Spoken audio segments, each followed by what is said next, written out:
ओम नमः शिवाय। दोस्तों आपका हमारे चैनल पर स्वागत है। आज के इस कार्यक्रम में हम आपको जानकारी देने वाले हैं वृश्चिक राशि के लिए राहु का प्रभाव कैसा रहेगा। राहु देव आपके छठे भाव से निकलकर आपके पंचम भाव में गोचर करेंगे और यहाँ पर ये 2025 तक गोचर करने वाले हैं। तो राहु का प्रभाव आपके जीवन पर किस प्रकार से पड़ने वाला है, आपने बहुत सारी वीडियो देख ली होगी, लेकिन इस वीडियो को हम अलग एंगल से आपको बताने का प्रयास करेंगे। और यदि आप वृश्चिक लग्न या वृश्चिक राशि वाले हैं, आपने इस वीडियो को पूरा देखा तो आपको पर्टिकुलर क्षेत्रों के बारे में पता चल जाएगा कि राहु देव आपके पंचम भाव में आए हैं। तो आप जीवन में आगे बढ़ना चाहते हैं या गोचर के आधार पर जो जिन क्षेत्रों में आपको सपोर्ट मिलना चाहिए उन चीज़ों की जानकारी आपको होगी। और यदि आपने पर्टिकुलर उस क्षेत्र में काम किया तो आपको सफलता अवश्य प्राप्त होगी। तो चलिए वीडियो की शुरुआत करते हैं। उससे पहले आपको बता दें कि इस वीडियो को आप अपनी लग्न राशि से भी देख सकते हैं और चंद्र राशि से भी देख सकते हैं। देखिए, राहु की यदि हम बात करें तो राहु देव को इंटरनेट का कारक कहा जाता है। राहु को कलयुग का राजा भी कहा जाता है। राहु आकस्मिक घटनाओं के कारक माने गए हैं। राहु को इलेक्ट्रॉनिक चीज़ें, इंटरनेट, क्रिएटिविटी, फोटोग्राफी, चोरी, भय, जेल यात्रा, इन सभी चीज़ों का कारकत्व प्राप्त है। इसके साथ आपको यह भी बता दें कि राहु ही एकमात्र ऐसा प्लेनेट है जो आपको अमीरी की तरफ लेके जाता है, जो आपको करोड़पति अरबपति भी बनाता है, और वह केवल एक ही प्लेनेट है, वह है राहु। तो अब देखिए, बड़े ध्यान से अब इस वीडियो को आपको समझना है। राहु देव आपके छठे भाव में गोचर कर रहे थे। देखिए, छठवें भाव में राहु जब गोचर कर रहे थे और वर्तमान समय में आप शनि की ढैया में भी चल रहे हैं, तो आपके जीवन में जो सबसे ज़्यादा समस्या आ रही थी ना, वो समस्या आ रही थी आपके कार्य क्षेत्र को लेकर। बहुत सारे वृश्चिक लग्न अथवा वृश्चिक राशि वालों के कार्य क्षेत्र में तकलीफें आई। आपकी नौकरी में कोई ना कोई आँच आई, कोई ना कोई लिगेशंस आपके लिए लगे। बिजनेस में भी जिस हिसाब से आपको सफलता चाहिए तो उस हिसाब से आपको सफलता नहीं मिली। कोर्ट कचहरी आदि के मामलों में भी आप उलझ गए और कर्ज लगातार आपके जीवन में बढ़ता गया। लेकिन अब यहाँ से राहु किन क्षेत्रों में आपको मुक्ति देने वाले हैं, आइए बात करते हैं। देखिए, राहु देव आपके पंचम भाव में गोचर करेंगे। अब जो पंचम भाव होता है यह किन क्षेत्रों को दर्शाता है? पंचम भाव आपकी बुद्धिमत्ता को दर्शाता है, जो आप डिसीजंस लेते हैं उसका भी कारक होता है। पंचम भाव से प्रेम संबंध को देखा जाता है। पंचम भाव आपकी एजुकेशन का होता है ना। पंचम भाव आपकी संतान का होता है। तो देखिए, पंचम भाव सर्विसेज प्रोवाइड करने का भी है, इसको हम आगे आपको बताएंगे। तो देखिए, पंचम भाव में राहु देव के आने की वजह से, देखिए वैसे तो गोचर पंचम भाव में राहु का अच्छा नहीं माना जाता, लेकिन कुछ विशेष फील्ड में आपको बेहतरीन परिणाम प्राप्त होंगे। देखिए, आपके लिए अगर आप किसी भी प्रकार से सर्विस प्रोवाइडिंग का काम करते हैं, अब इसको समझना है। राहु आईटी सेक्टर्स का भी कारक है।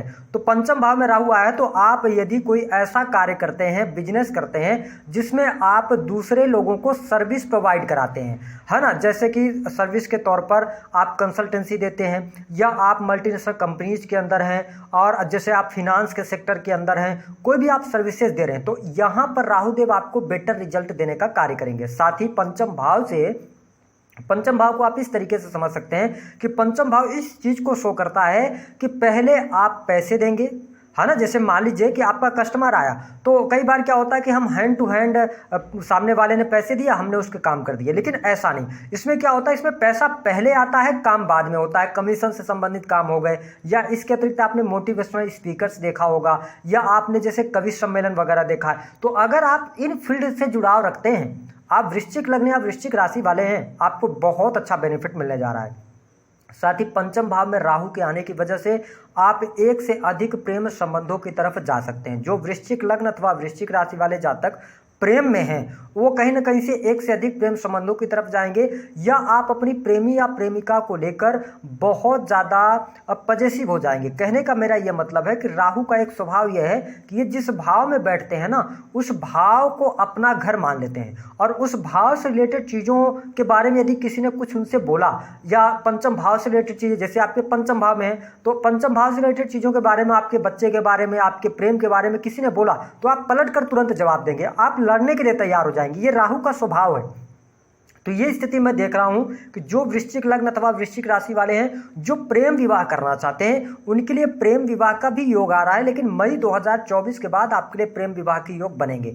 साथ ही राहु देव के पंचम भाव में आने की वजह से जो लोग पहले से रिलेशन में हैं, 2-3 वर्षों से रिलेशन में हैं, तो आपके रिलेशन में कहीं ना कहीं से दिक्कतें ये राहु लाकर आपके लिए खड़ी कर सकते हैं, तो ये थोड़ा सा नेगेटिव रहेगा।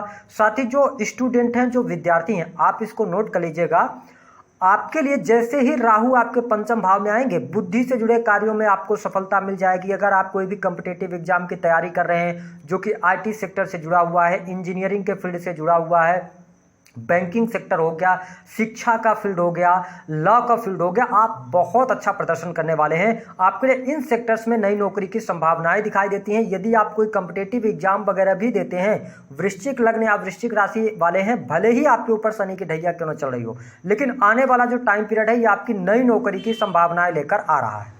तो जो सबसे पॉजिटिव चीज़ आपके लिए मिलने जा रही है, जिन लोगों के पास नौकरी नहीं है, अगर आप प्राइवेट सेक्टर में मल्टीनेशनल कंपनीज के अंदर काम कर रहे थे, नई नौकरी की संभावनाएं आपके लिए बन रही हैं, नई नौकरी आपको मिलेगी और ये नवंबर और दिसंबर में ही आपके लिए नई नौकरी के ऑफर्स मिल जाएंगे। दूसरी स्थिति कि आपके अगर कोई नौकरी में एलिगेशंस वगैरह चल रहे थे, वो एलिगेशन समाप्त होंगे, आपको अच्छी सफलता प्राप्त होगी, कोर्ट कचहरी आदि के मामलों में विजय प्राप्त होगी।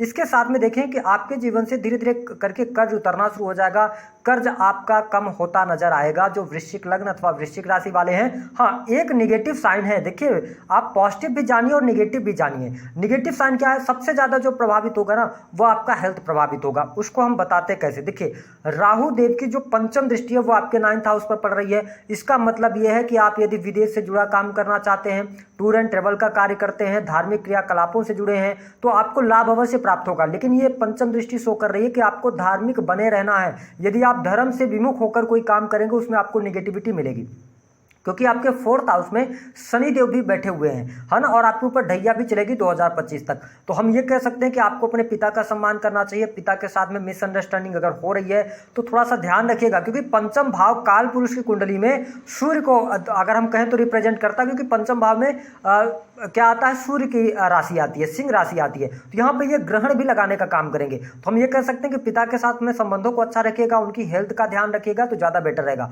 विदेश यात्रा के योग, विदेशी भूमि से अच्छे खासे लाभ आपको अवश्य प्राप्त होने जा रहे हैं। आपके मान सम्मान में वृद्धि देखने को मिलेगी। जो लगातार कार्यस्थल पर आपके पीठ पीछे षड्यंत्र हो रहे थे, वो षड्यंत्र कहीं ना कहीं से यहाँ पर दूर होते नजर आएंगे।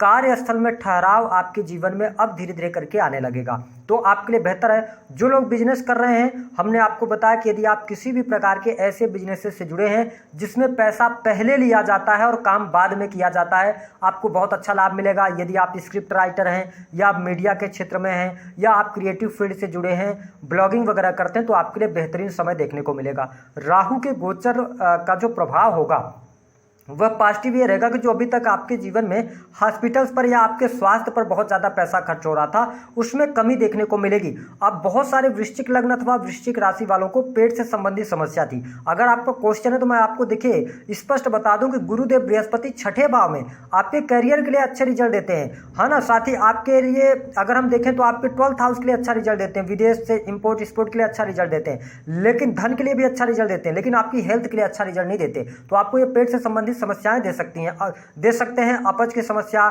या पेट में कोई ना कोई प्रॉब्लम होना। तो अपने खान पान पर आपको नियंत्रण जरूर रखना चाहिए। अब देखिए राहु देव की जो 11th दृष्टि है वो कहां पर, राहु देव की जो 7th दृष्टि है वो आपके पंचम भाव पर पड़ रही है और 11th हाउस पर पड़ रही है। तो 11th हाउस पर जब इनकी दृष्टि पड़े तो 11th हाउस किस चीज को रिप्रेजेंट करता है, पहले इसको समझिए।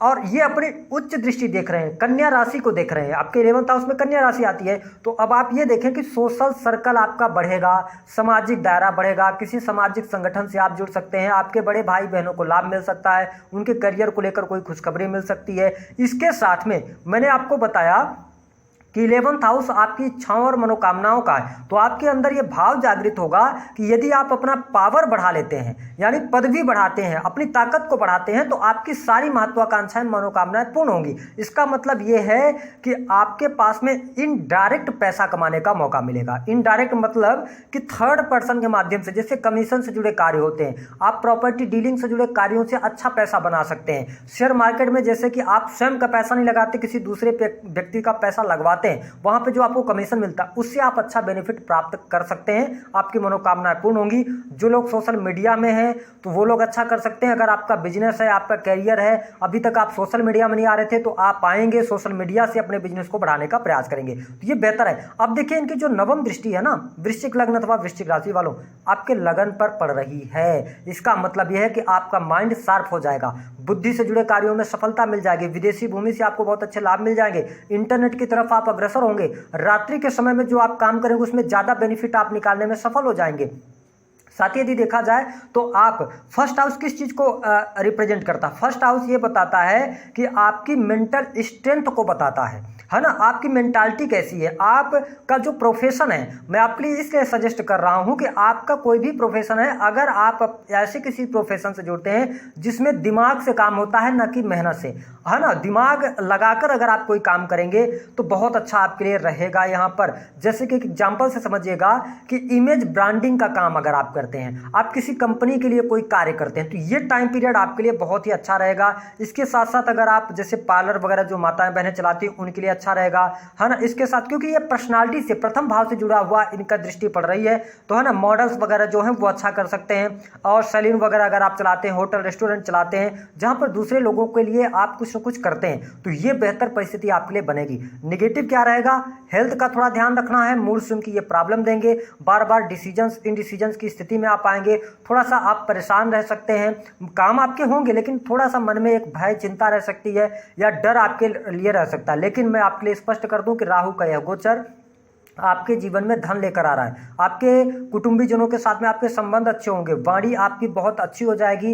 वाणी से रिलेटेड जो भी कार्य आप करते थे अभी तक जो वाणी की वजह से खराब हो रहे थे उनमें कहीं ना कहीं से स्थितियां आपके लिए बेटर होंगी, आपके बैंक बैलेंस में वृद्धि होगी और साथ ही आपकी ख्याति मान सम्मान में भी वृद्धि होगी। अब निगेटिव साइन केवल एक रहेगा। देखिए दाम्पत्य जीवन को तो मैं अच्छा देख रहा हूँ, दाम्पत्य जीवन कुल मिलाकर आपके लिए अच्छा रहेगा इस गोचर में, आप क्योंकि आपका दाम्पत्य जीवन बहुत ज्यादा प्रभावित नहीं हो रहा है। हाँ, अगर आपके सप्तम भाव की स्थिति ज्यादा डैमेज है तो फिर आपको अपनी पत्रिका दिखा के उपाय करना चाहिए, अन्यथा गोचर से भी आपको लाभ नहीं मिलेगा। लेकिन गोचर के आधार पर दाम्पत्य जीवन को मैं अच्छा देख रहा हूं। थोड़ा बहुत खटपट रहेगी क्योंकि लगन में राहु देव दृष्टि डाल रहे हैं तो थोड़ा बहुत मिसअंडरस्टैंडिंग रह सकती है जीवन साथी के साथ, लेकिन कुल मिलाकर परिस्थितियां आपके फेवर में रहेंगी। अब देखिए सबसे नेगेटिव जो साइन मैं देख रहा हूं, शनिदेव फोर्थ हाउस के अंदर है, राहु पंचम भाव में आ गए हैं तो इस बात का ध्यान रखें कि परिवार में थोड़ा सा कलह का वातावरण मैं देखता हूं। परिवार में हो सकता है कि लोगों में बहुत ज्यादा, इसको हम ऐसे रिप्रेजेंट कर सकते हैं कि लोगों में बहुत ज़्यादा अपने आप में सेल्फ सेंटर्ड लोग हो सकते हैं। जो आपके परिवार में जो एक खुशी का माहौल होना चाहिए वो कहीं ना कहीं से आपको गायब मिलेगा। वाद विवाद, लड़ाई झगड़े की स्थितियां, क्योंकि मैंने हमेशा बोला है कि शनिदेव चाहे कितनी भी अच्छी स्थिति में हो, अगर वो फोर्थ हाउस में आएंगे तो ये प्रॉब्लम आपके परिवार के जीवन में जरूर लेके आएंगे। इसके अतिरिक्त भूमि भवन वाहन से संबंधित कार्य आपके हो जाएंगे, लाभ मिल जाएगा, नया वाहन परचेज कर सकते हैं आप। नए घर की तरफ अगर आप अग्रसर हैं तो वहां पर शनिदेव मजबूत स्थितियों में है तो आपके लिए भवन निर्माण का कार्य भी आप शुरू कर सकते हैं। ये बेटर स्थिति आपके लिए बनने जा रही है। देखिए एक बात का ध्यान रखना है, जो यंग लोग इस वीडियो को देख रहे हैं, अगर आप युवा हैं और प्रेम में हैं तो आप समाज से हटकर भी आप प्रेम की तरफ जा सकते हैं। या आप स्वयं वृश्चिक लग्न वाले हैं तो ध्यान दीजिएगा, अगर आपके बच्चे या बच्ची की पत्रिका में पंचम भाव में राहु बाई बर्थ विराजमान है तो उनकी संगति का बहुत ध्यान रखिएगा। यहाँ पे सबसे ज्यादा ये चीजें निगेटिव जा सकती। यदि आपकी संतान है, उम्र में बड़ी है, उनके साथ में कहीं ना कहीं से मैं मिसअंडरस्टैंडिंग देख रहा हूं, बट उनके करियर को मैं अच्छा देख रहा हूं। जो फील्ड मैंने बताए हैं अगर उन फील्ड से वो जुड़े हुए हैं तो बहुत अच्छा बेनिफिट प्राप्त करेंगे। अब बात कर लेते हैं उपाय क्या करना है। देखिए पंचम भाव में राहु देव हैं, 11th हाउस पर इनकी दृष्टि पड़ रही है तो आपके लिए लाभ तो ये गजब का देने का कार्य करेंगे, बहुत अच्छा लाभ आपको ये देंगे। और यदि आपके जीवन में किसी भी प्रकार से यदि दिक्कत आ रही है, किसी भी प्रकार से कोई बहुत ज़्यादा परेशानी चल रही है तो आपको भगवान गणेश की आराधना करनी चाहिए। दूसरी स्थिति कि चंद्रमा को आपको मजबूत रखना है, क्योंकि आपके राशि में आके चंद्रमा नीच के हो जाते हैं तो भगवान शिव की आराधना कीजिए। अपने सर से हर महीने 6 नारियल लीजिए, अपने सर से एंटी क्लॉकवाइज वारिए पानी वाला नारियल और उसको ले जाके आप जल प्रवाह करते रहिए। बस इतने उपाय कीजिए, राहु देव का अच्छा रिजल्ट मिलेगा। दी गई जानकारी पसंद आई तो वीडियो को लाइक करें, चैनल